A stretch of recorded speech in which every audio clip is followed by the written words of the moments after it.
Okay, here we fucking go. What's going on, guys? It's your boy Sleazy here, and I'm disappointed with the new Alexander series. No shock there. Anytime something is terrible, the media comes racing to its rescue to say it's a review bomb because it is absolutely impossible that these companies could ever make a show that people don't like. That it's impossible. There's no possible way. And I'm gonna give this one a little bit of a history lesson because it honestly needs it. It actually does. Because these weirdos have taken everything out of context and taken absolute lies and put them into a TV show. But guys, before we get into it, make sure you smash that like button, make sure you subscribe, make sure you share this one out. So here we go. Netflix show is being review bombed for being too woke as fans slam new drama. Like I said, anytime they make a terrible show and people don't like it, it's review bomb. But ignore all the videos where I've shown the bots commenting on how good a show is to counteract the legitimate reviews on how bad a show is. Anywho, a new Netflix documentary drama has been slammed for woke washing as viewers review bomb the show. No. Just no.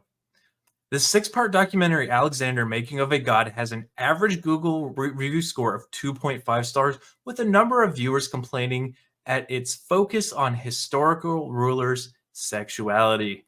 I'm going to get into that in a second. I'm going to nerd out and do a history lesson, but we'll get there in a second. Alexander the Great is well known as one of the most successful military men of all time, amassing an empire in the 4th century BC from his native Macedonia as far as India, and also in Egypt before he died aged just 32. But with the help of experts, Alexander the Making of a God aims to recount his conquest through a new lens, including by exploring his relationships. An Twitter account named #Wokeness gave a review the week after the January 31st release. Netflix made a new documentary about Alexander the Great. Within the first 8 minutes, they turned him gay. Why does this need to be the opening sequence that somebody has to be gay? Like, why? That's the entire point of the show. Here we go. We got the reviews. Somewhat entertaining, more of a drama than a documentary. Absolutely. It's a Netflix documentary, so naturally within 60 seconds of it, Alexander is making out with another man.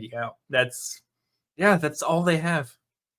However, that post soon hit with a community note which explained that the Macedonian king, born in 356 BC, is commonly believed by scholars to have engaged in homosexual relations with other men.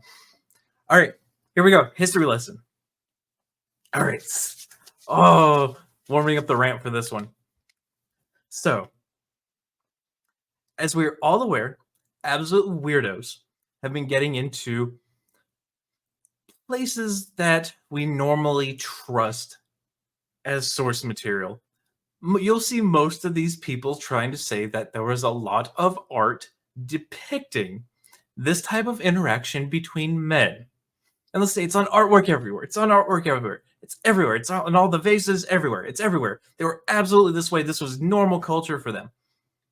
When you actually break down the numbers on how much of the art is depicting this, and this is not a joke, the overall percentage of art found that depicts this act as being, air quotes, common in their society breaks down to a whopping total. Are you ready for this one, guys? 0.00. Is there a third zero? It's either 0.3 or just the 3. That's right. You have to go 3 decimal places over in a fraction of a percent on how much of this art is totaled up and depicts this. And hold on, it gets even better. Some of this art that's classified as this is staters, which are tricksters, which are tricking people into doing things, and a majority of the time that's with women. And these, there have been a couple instances that were called, just to be YouTube friendly, alphabet, because that's what it includes. Alphabet relationships were 2 men sword fighting to the death. One of them even depicts one guy stabbing another dude with a sword, and they were considering that to be of the same sex relationship. I mean, make the jokes. Two dudes sword fighting, but joking aside, yes, a fraction of a fraction of a fraction of a percent. And this is what they're saying was commonplace in the Greek world. Yeah, get fucking bent. So here we go with the Daily Mail trying to justify that position now that I've told you the statistical facts of the matter. History graduate at the University of Manchester in England, Alexandra Birch, previously wrote of the era that the Manchester historian, sexual orientation was not the defining factor in sex, rather the role that each participant played. The dominant higher class, while their partner took an active role, and the younger lower class partner took a passive one. Nonetheless, these relationships, men of the same class, experienced social stigma as the passive role was more effeminate. As a Macedonian king, Alexander could partake in relations with anyone so long as he maintained the dominant role. I remember what I said. I remember what this random broad is trying to say about one of the most well-known and documented men in history. Despite the earlier explanation, a number of other viewers were also left dissatisfied.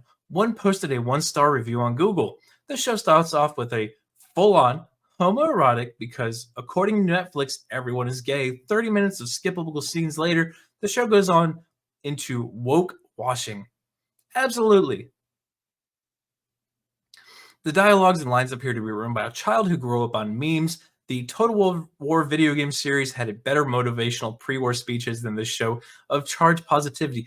Yeah, fuck you. Total War used to have the best opening dialogue before a battle. Don't fucking at me with that one.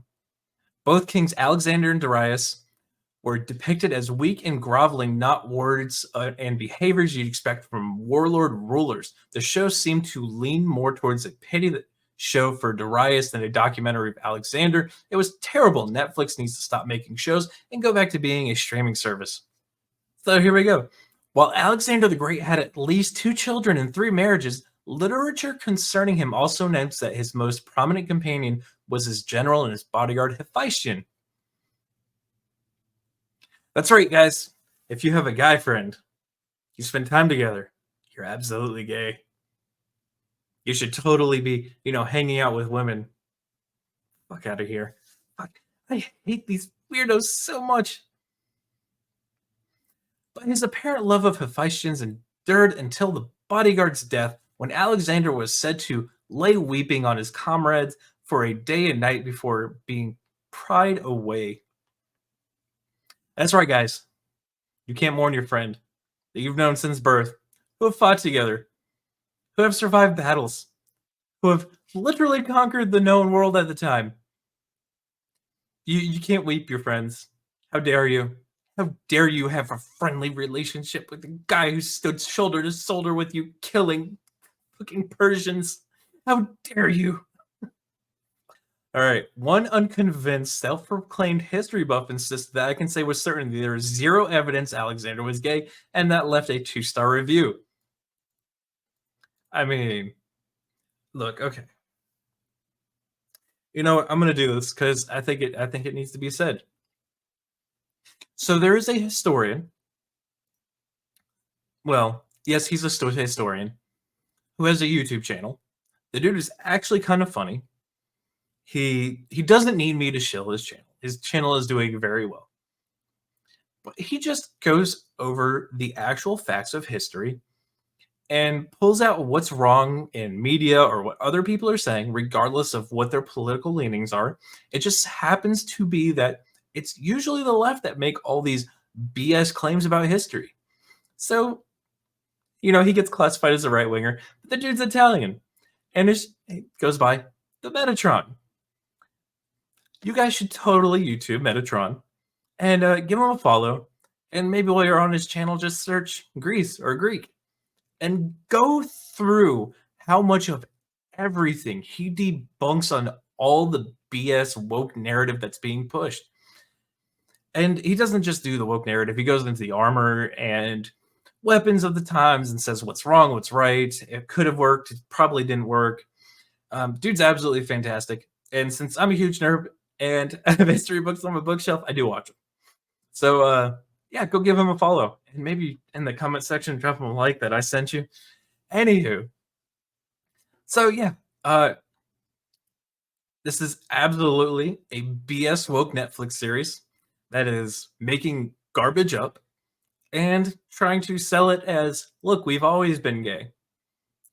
Ignoring the fact that people don't reproduce, which means they can't pass that gene along if people are born that way. And if they're not born that way, then it's a choice. Pick your toxin on that one, libtards. Pick your toxin on that one.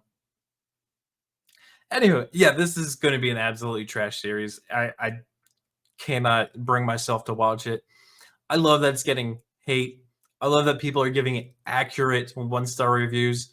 Absolutely fantastic. Keep doing it, guys. Because anytime we see an article where they're saying we're review bombing them, and I'm sure they'll wipe off all these negative reviews in the future. But keep it up. These series, these companies, they don't deserve our money. They really don't. But guys, I want to hear your thoughts in the comments section. While you're there, make sure you smash that like button. Make sure you subscribe. Make sure you share this one out. And until the next one, guys, be easy like sleazy.